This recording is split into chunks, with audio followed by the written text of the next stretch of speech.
How did Deadpool manage to rip Logan's skeleton apart if it's supposed to be indestructible? What new and interesting details about Logan's anatomy were clearly seen at the beginning of Deadpool and Wolverine? And what problems did this pose for Logan during his lifetime? This video answers these and other intriguing questions about our old acquaintance, Logan. Don't forget to subscribe to the channel and support the video with your activity. This is very important for me. Deadpool 3, new peculiarities of Logan's anatomy and scenes overfilled with dark humor, in which Deadpool uses Logan's remains, in particular his skeleton, as a weapon to defeat his enemies. Yes, this suggests that analyzing Wolverine's anatomy might be simply inappropriate. What's the point of looking for logic in something created as an element of humorous comic storytelling? But when has that ever stopped me? And yes, this video will be a logical continuation of the one where we discussed possible peculiarities of Logan's anatomy based on what was shown in his nightmares in the first two parts of X-Men franchise. Throughout this video, I'll refer to it to explain certain points. So, what do we first notice about Logan's skeletal structure after Deadpool dug it up? Remember, we discussed that just covering Logan's skeleton with adamantium isn't enough to make it indestructible. It is much harder to make it as strong as possible at the joints, specifically first increasing the strength of the joint ligaments. We then suppose that Stryker could have used what is called ligament reconstruction in modern medicine for this purpose. This is when damaged ligaments are replaced or supplemented with artificial, synthetic, and of course, elastic analogs. In Logan's case, these should be artificial ligament analogs made from the strongest material. Sure, they would contain adamantium. What else?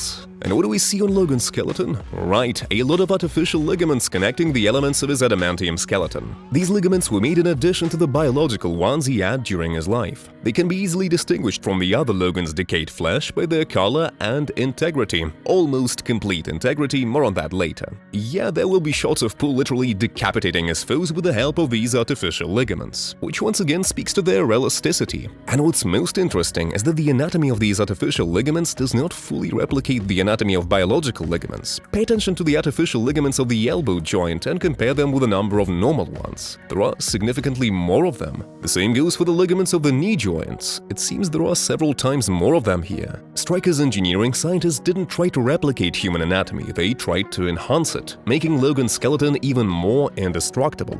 But it seems at some point they got tired of it. The shoulder joint, one of the most injury-prone ones, cannot boast such reinforcement. There are no ligaments in the sternum area at all. Yes, they should be there. Moreover, human anatomy features clearly visible ligaments in the phalanges and metacarpophalangeal joints. There are none of them here, rather there are no artificial ones. That is, adamantium skeletal structure of Logan's hands was not protected from tearing at all. The same goes for the wrist joints, they are very poorly reinforced. I can assume that the small number of artificial ligaments in the hands and wrists is justified by the need to protect them from destruction when protracting the claws. After all, Logan's claws destroy everything on their way when he protracts them, cutting ligaments, muscles, joints, tendons, and in Logan's case, unlike biological ligaments, artificial ligaments will not regenerate. Now, why are there no artificial ligaments in his feet? Yes, let's assume that he and Stryker's engineers simply got tired. Or rather, Logan might not have been able to withstand that much pain. Considering what we've seen, imagine how much time it took engineers to reconstruct each joint, dozens of hours for each one.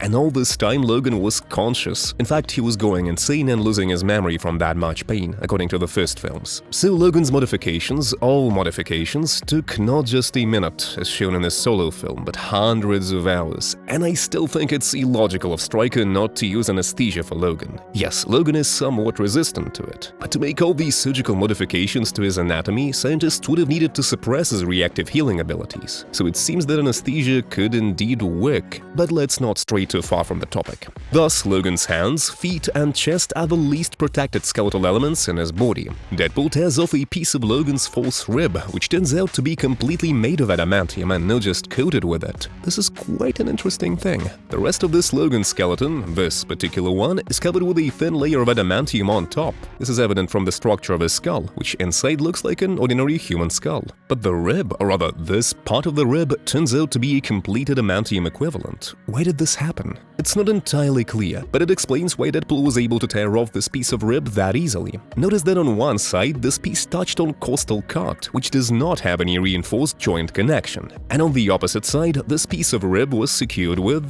this screw, which we can clearly see here. Yes, one thing is clear, this piece of rib has its own separate story.